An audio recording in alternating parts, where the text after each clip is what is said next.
Well, it's an exhibition that covers the 50 years of the fashion department. It's an exhibition is also there to pay tribute to the work of the fashion department, and there's so many people involved, so many people graduated here, and of course you can't show every picture, every video, you have to make choices. I think that's also very MoMu, is that we like to involve a lot of people, a lot of creative people.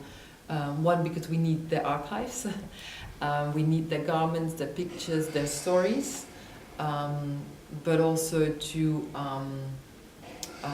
involve them in, for example, involve the teachers in the making of these exhibitions is quite important.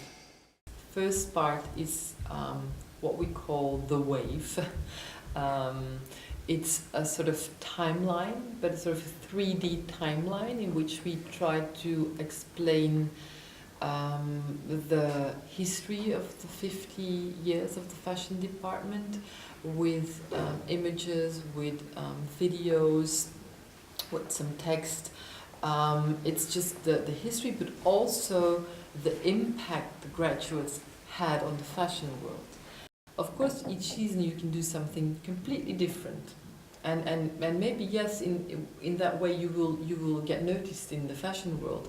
But it's another thing having a specific style signature that stays recognizable and that can be worked on for 10, 20, 30, 40 years.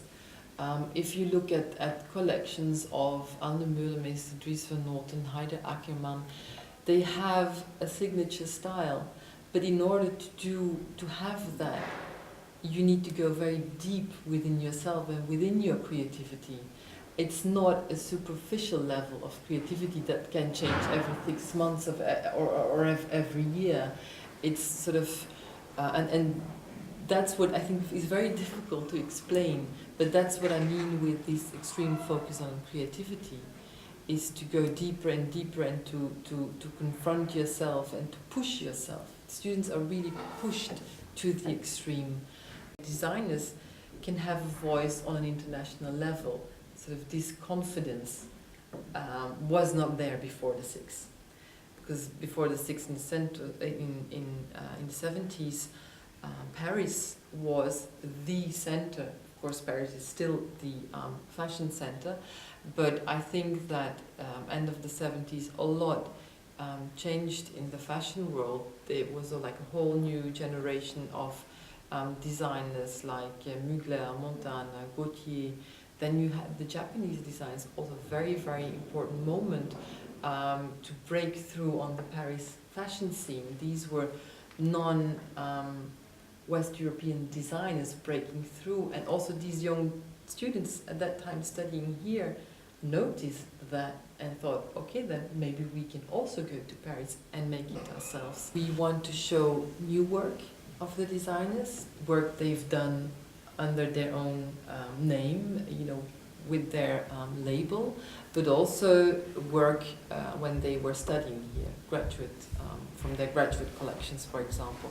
It has been a huge challenge to trace back these pieces, because how does it go? They didn't store it, or they stored it at their mother's place, you know, at the attic or in the basement, and then they had moths or a water problem in the cellar, and so a lot of pieces were damaged, and then you have to decide, can we still show them? If we show a piece like this, does it still communicate the impact it had at the graduation show?